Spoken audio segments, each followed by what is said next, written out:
présenter ce projet qui est écrit par Christine Strulu-Derrien. Christine Strulu-Derrien, pour l'histoire, elle est venue vers les communes de Théier, Mouzeil et Mésanger en 2021. Voilà, donc là, ce sont toutes les intercommunalités de la Loire-Atlantique, pour situer quand même. Et nous sommes ici, je ne vois même plus, Théier est ici, donc la communauté du Pays d'Ancy, Théier, Mouzeil, Mésanger. Ici, on va en parler, on a Nord-sur-Erdre, et là, on va jusqu'à Montrelais, Douai-la-Fontaine, là-bas. Alors, elle est venue nous interpeller, donc ça, on passera après, pour nous parler de ce projet minier. Alors, le projet minier, en tout cas, ce qui concerne la mine, nous le connaissions, on a fait passer la photo ce matin. On a à Théier une mine et une cheminée qui culmine à 28 mètres de haut. La cheminée, c'était une cheminée d'extraction des vapeurs lorsque les chaudières étaient en route pour aller chercher le charbon, le coq, à 100 mètres de profondeur. Donc ça, nous, bon, on le savait. Mais c'est un patrimoine qui est à restaurer, qui est sur un terrain privé. Bon, on n'a pas la possibilité de faire les choses pour l'instant. Mais elle est venue nous parler de tout cela. Donc le sillon de Basse-Loire, qui s'étend sur plus de 100 km, va de Nord-sur-Erdre, donc on le voyait sur la carte tout à l'heure, jusqu'à Douai-la-Fontaine.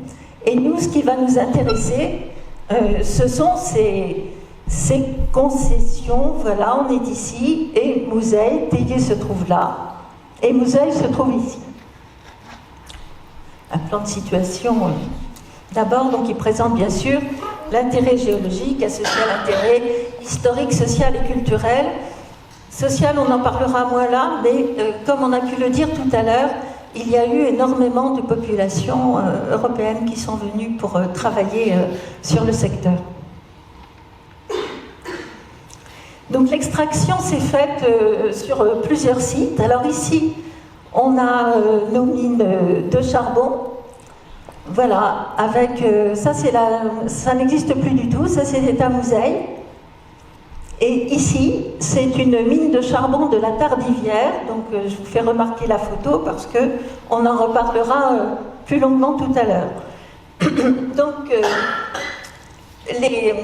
l'extraction se faisait sous des systèmes de concession. Alors, concession de l'engin, concession des touches, alors pour ne pas trahir les propos de Christine, je vais reprendre quelques précisions. Donc, pour l'exploitation des mines de charbon de Languin, des Touches et de Mouzeil, une compagnie est créée en 1791 qui subsiste jusqu'en 1828. De nombreux puits sont creusés entre 1791 et 1827, comblés les uns après les autres. Et le 17 février, soit 28, la concession des mines de Montrelais est créée. Et les mines de Mouzeil sont une dépendance de cette concession. Alors on a eu des faisceaux de couches très importants à Mouzeil, donc ça c'est, moi je suis de Théier, mais vraiment l'épicentre c'est sur Mouzeil. On a eu 12 puits qui ont été creusés entre 1820 et 1854, qui ont produit 383 000 tonnes de charbon, ce qui était quand même énorme à l'époque, et c'était le siège exclusif des travaux de la Tardivière. Donc ça veut dire qu'on a une richesse à cet endroit-là. Il y a eu d'autres faisceaux, notamment la mine de Théier, la Guibretière, qu'on voyait ce matin. Et la mine de la Guibretière a réouvert après la guerre et est refermée au début du 19e siècle. Voilà, mais il y a une autre activité importante à Théier, c'est l'activité chauffournière. Elle utilisait le calcaire des carrières qui était situé à proximité des mines de charbon pour la fabrication de la chaux. Donc en fait, on faisait du coke, on faisait à Théier les boulets de charbon, qu'on a connus autrefois dans les chaudières, mais surtout aussi, on avait ce calcaire et on utilisait le charbon pour faire de la production de chaux pour l'agriculture. Et c'était un amendement qu'on répandait sur les terres qui étaient les terres acides autour de Théier. d'utilisation agricole locale. Donc on a eu plusieurs constructions de fours sur les communes de Mouzeil, Mésanger et Théier, entre 1818 et 1857. Et on a eu alors quelques fours très importants dont il reste des vestiges. Voilà, je recherchais le nom de mes personnages, de l'activité aux fournières. Donc, on a un établissement très important qui est juste à côté de Mouzeil, à côté de la Tardivière dont on a parlé tout à l'heure. C'est les hauts fourneaux de Copchou. Et cette histoire a débuté avec Louis-Joseph Courvoyer, qui était le maire de Mouzeil. Ensuite, c'est passé dans les mains de M. Adolphe de Croix, qui a été sénateur de Loire-Atlantique. Et puis ensuite, à la famille Bureau de Croix, pour se terminer avec la Première Guerre mondiale. Et Édouard Bureau a hérité de Copchou.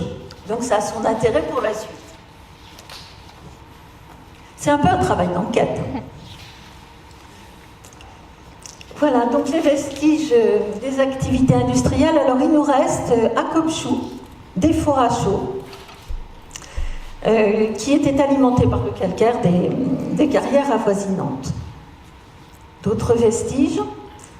Donc là, c'est la cheminée de la Guibretière dont on a parlé. De cette cheminée-là, la particularité, c'est qu'on aimerait vraiment la rénover. On ne peut pas le faire, mais on va essayer de valoriser par d'autres biais. Voilà aussi quelques vestiges que l'on peut avoir, donc les maisons des Conrots, des entrées de galeries, de puits. Et puis ce site de la Tardivière, qui sont les vestiges du site directorial caché sous la végétation. Alors, on a la Tardivière, Mouzeil est là, Théier un petit peu plus haut, donc on est vraiment en plein dans le secteur qui nous intéresse. Donc tous ces vestiges constituent un riche patrimoine qui mérite d'être connu, évidemment, et d'être valorisé. Voilà, donc des vestiges importants, le charbon, le calcaire avec les hauts fourneaux, mais autre chose aussi, les collections de plantes fossiles du Muséum de Nantes. Alors tout à l'heure, je vous ai parlé d'Édouard Bureau. Édouard Bureau qui est intervenu sur Copchou. Il était le gendre d'Adolphe de Croix. Donc voilà, ça a été une histoire de famille. C'était un paléobotaniste. Et il était professeur au Muséum d'histoire naturelle de Paris. Et comme il se trouvait à Copchou et qu'il se trouvait dans ses mines, il a découvert une richesse de fossiles incroyable. Il en a découvert plus de 1000. Et aujourd'hui, il y en a plus de 697 qui sont au musée de Nantes, mais qui viennent des communes de Mouzeil et de Théier. Donc en fait, ce qui a fait venir Christine Struludérien chez nous, dans nos communes, c'est qu'elle a été chargée d'une mission au Muséum de Nantes et elle a vu ces 697 échantillons qui étaient sur nos communes. Donc ça l'a évidemment interpellée. Alors en fait, cet ensemble comprend de magnifiques spécimens, ça je l'ai dit, de plantes de la fin du Carbonifère, 320 millions d'années, vestiges des plus anciennes forêts tropicales ayant jamais existé. Ces plantes représentent un patrimoine local quasi unique en Europe. Donc la fin du Carbonifère représente une époque très importante pour l'évolution de la vie terrestre, c'est important. C'est à cette époque que se mettent en place les premières forêts tropicales humides recouvrant d'immenses étendues. Ces forêts ont eu un fort impact sur le climat car elles ont produit d'importants dépôts de tourbe, enfouissant sous terre une quantité substantielle de carbone. La diminution du taux de CO2 dans l'atmosphère qui en a résulté a coïncidé avec un refroidissement global du climat et le début d'une période glaciaire, il y a environ 300 millions d'années. En se fossilisant, ces plantes ont donné le charbon. Voilà. Et cette flore est intéressante à étudier dans le contexte du changement climatique. On a tous les éléments maintenant. Alors, on a fait une première étape. En 2021-2022, nous, les communes, on a accepté la proposition de Christine de s'intéresser à ce sujet-là. Elle travaille vraiment, alors comme on le disait tout à l'heure, travailler avec les plus petits, travailler très tôt pour les intéresser. Et quand on travaille avec les enfants, on sensibilise les parents également. Donc en fait, elle a travaillé avec les écoles de nos 3 communes, elle a présenté son métier, elle leur a apporté des fossiles, elle a travaillé sur ce que pouvaient être les plantes d'il y a 320 millions d'années, essayer de repérer, comme elle est paléobotaniste, à quel genre de plantes ça pouvait s'apparenter maintenant. Et elle a demandé aux enseignants de travailler avec les enfants pour faire une exposition, pour imaginer ce que pouvait être notre forêt ici à Théier, Mouzeil et Mésangé il y a 320 millions d'années.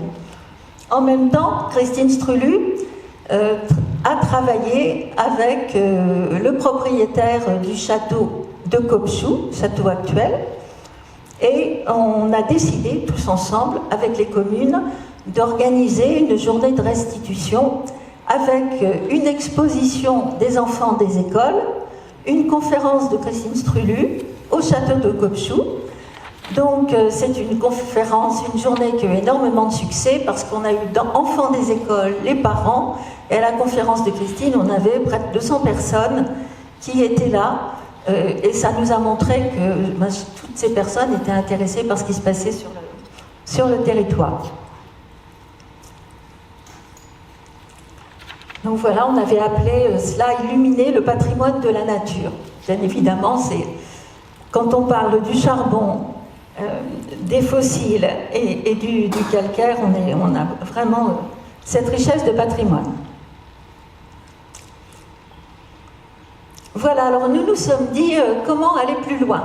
Parce qu'à partir du moment où ça avait eu tant de succès, à partir du moment où il y a tant de richesse, tout ce qu'on a pu dire ce matin, le temps qui presse, Christine a travaillé un projet, mais un projet à notre demande, parce qu'on a tous avancé dans ce sens-là. Donc en fait, tout ce projet-là, on fait du contenu, donc ça c'est du contenu pour être présenté dans un centre d'interprétation. Alors, comment est-on arrivé là? Parce qu'au départ, l'histoire, elle vient voir les communes, elle nous présente le projet. Tout ce qu'elle a écrit ici, elle l'a écrit avec nous parce que on a eu vraiment très envie de pouvoir faire éclore ce projet. Et on a sur notre territoire un site qui est tout à fait remarquable. Ce sont ces remerciements. Donc le Centre régional des pierres levées. Alors Anne-Cécile m'a présentée comme la coprésidente de l'association, le centre du Centre régional des pierres levées. En fait, centre culturel de rencontre. Ce lieu-là, il est aux abords de la Tardivière. Il est sur les 2 communes de Théier et de Mouzeil. C'est un parc qui a été construit par le sculpteur Jean-Claude Lambert, un parc de 14 hectares. Ce parc, il l'a complètement structuré avec une ligne de mégalithes et qui en fait le premier alignement contemporain de mégalithes au monde. Il est situé dans l'axe du soleil couchant au solstice d'été. Là, ce qu'on voit sur la première photo, c'est la ligne de la Psyché. Donc cet endroit-là, sur nos communes, mitoyen du château de Copchou, c'est vraiment le voisin. Sur la voie verte, on aurait pu en parler ce matin, parce que ça aussi, c'est un patrimoine, c'était la ligne de chemin de fer Carquefou-Saint-Marc-la-Jaille, dont on a parlé avec Bro. Donc le dernier mégalithe arrive au bord de la voie verte, proximité des circuits Loire à vélo, 32 km de Nantes et d'Angers. Donc on a un vrai lieu touristique.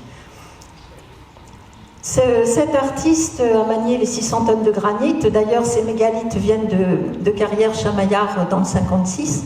Donc c'est extrait, c'est vraiment brut, hein, c'est pas de la sculpture. Il sculpte, mais il a son atelier d'artiste à côté.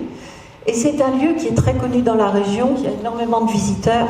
Et en lui-même, c'est un patrimoine, si on peut le dire comme ça, que nous lègue l'artiste. Il a une vision et il nous lègue un endroit qui est exceptionnel.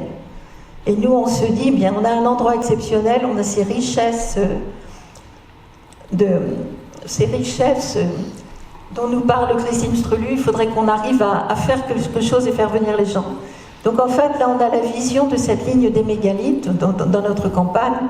On est sur Mouzeil, de l'autre côté de la route, on est sur... de l'autre côté des mégalithes, presque un petit peu après, du ruisseau en tout cas, on est sur Théier. Donc en fait, l'idée qu'on a, on y travaille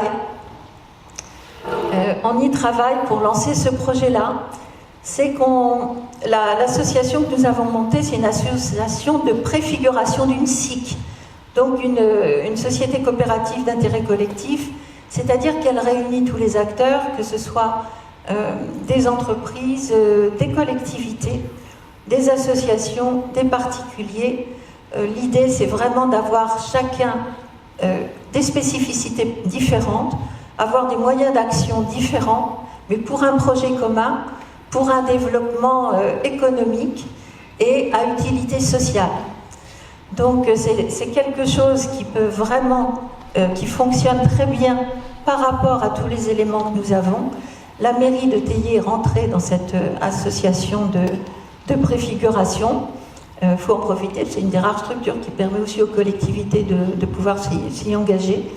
Le château de Copchou aussi maintenant, avec un propriétaire qui est un hôtelier et restaurateur, des associations locales. Armat, dont je parlais notamment ce matin, Christine Strelu en fait partie aussi. Donc, on a appelé le centre culturel des pierres levées, bien évidemment, on appelle comme ça tous ces mégalithes, ces pierres qui sont levées. Régional, parce que, bon, on se sent être au cœur du pays d'Ancenis, mais on a 14 hectares d'un endroit magnifique, donc qui mérite d'être reconnu par le plus grand nombre. Et puis, à côté du patrimoine minier, du chauffournier, de la paléobotanique, on inscrit différents volets qui peuvent toujours rentrer en résonance. Et puis, je terminerai sur ce dernier slide. L'astronomie, avec une station d'observation, parcours planétaire. Pourquoi? Parce qu'on travaille avec l'association Le Cocher de la Chapelle-sur-Erdre. Et le président s'est installé dans notre région parce que c'est là que nous avons le moins de pollution lumineuse pour faire les observations de ciel nocturne. On peut faire des associations intéressantes d'échelle de temps entre l'astronomie et puis le patrimoine minier. Des résidences d'artistes, parce que déjà c'est un lieu qui est créé par un artiste. Toute cette partie que vous voyez au fond, c'est le grand atelier de l'artiste. On rentre dans un patio par le tronc d'un séquoia. Et la première partie, finalement avec les grandes fenêtres, c'est tourné sur le parc des pierres levées. Et c'est déjà organisé pour réunir des artistes. Donc certains sont venus aussi faire des spectacles sur le parc. Donc les résidences d'artistes, c'est intéressant. Toujours les connexions, on en a toujours envie. Mais Christine Strulu et le MA, le Centre contemporain du pays d'Ancenis, travaillent aussi déjà de mèche avec nous pour avoir mettre en avant, valoriser le travail des uns et des autres entre l'art et le patrimoine. Par exemple, en ce moment, elle vient juste d'être contactée par des fondeurs qui voulaient faire de la fonte par rapport aux empreintes de plantes fossiles. Enfin, il y a plein de choses à imaginer. Le spectacle vivant des festivals, parce que le parc est tout à fait prêt pour ça. Faire des conférences, des réunions, des séminaires et toutes les activités pédagogiques que ça peut entraîner, touristiques et les visites du lieu. Voilà, donc on le restitue. La Compa nous soutient. Alors ce projet, bien évidemment, il doit être financé. Les 3 communes, Théier, Mouzeil, Mésanger, commencent à donner, ça permet de faire un socle, sur lequel peut abonder la communauté de communes du pays d'Ancenis. Et puis ensuite, on travaille, on a rencontré les fonds leaders. On peut demander des fonds leaders, bien évidemment le projet n'est pas encore financé, mais on a une part du financement qui va nous permettre de démarrer les premières actions dont parle Christine Strulu dans le début de ce projet. Voilà, et on est très enthousiaste à l'idée de pouvoir lancer, lancer tout ce projet d'envergure et de répondre à ce beau savoir-faire et connaissance que nous a proposé Christine Strelu-Derrien lorsqu'elle est venue nous trouver en 2021. Je vous ferai plus tard un retour d'expérience sur les années futures.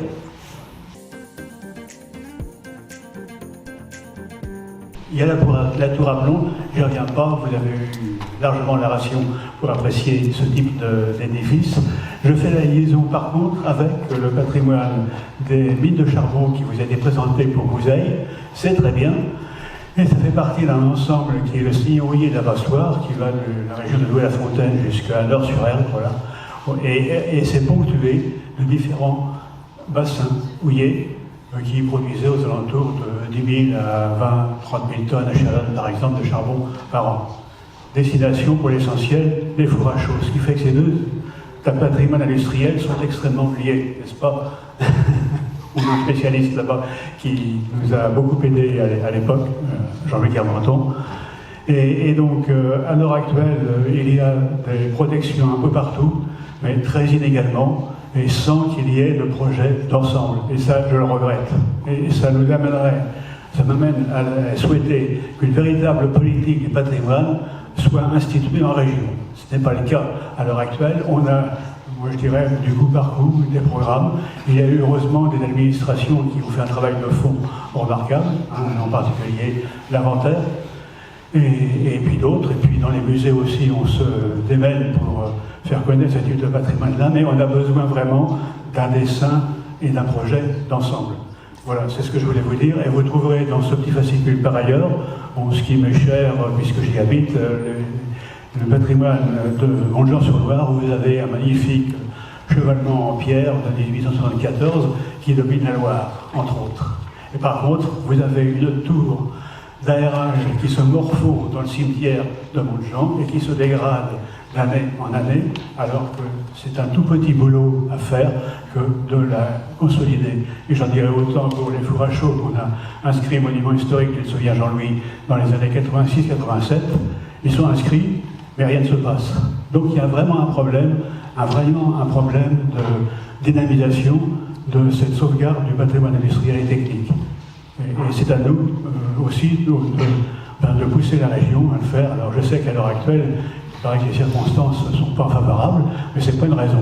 On peut très largement, avec des moyens associatifs et locaux, avancer beaucoup, avec des chantiers aussi de jeunes, par exemple, des chantiers de formation professionnelle. Tout cela, c'est à notre disposition.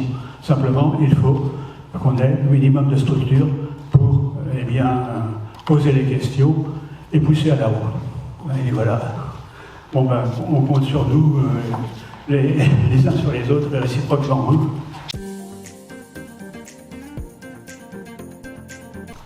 Gabriel François David, Patrimoine Environnement. C'était pour vous, madame, vous avez évoqué la création d'une SCIC coopérative. Il y a un collège qui doit représenter sans doute les subventionneurs, financeurs. À qui vous pensez? Pour l'instant, nous avons...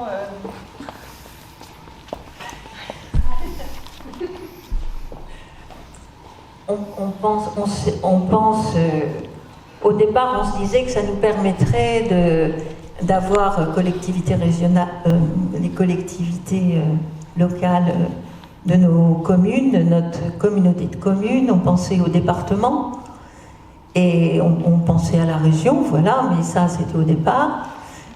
Par contre, c'est vrai que le département nous avait mis sur la piste de la SCIC par rapport à la problématique, ça fait quelques années déjà, hein, mais par rapport à la problématique du lieu, qui est un lieu qui appartient à un privé, qui appartient au sculpteur Jean-Claude Lambert, la manière dont il fallait prendre soin de ce lieu, et comment il pouvait devenir dans le domaine public, ça c'est pas dit encore, on ne sait pas ce qu'on fera, on sera peut-être uniquement locataire dans un premier temps, Mais le département avait dit que c'était une bonne manière, ça, avec la SIC, parce que ça réunissait bien les acteurs et ça permettait de commencer à abonder et peut-être un jour même d'envisager de faire l'acquisition.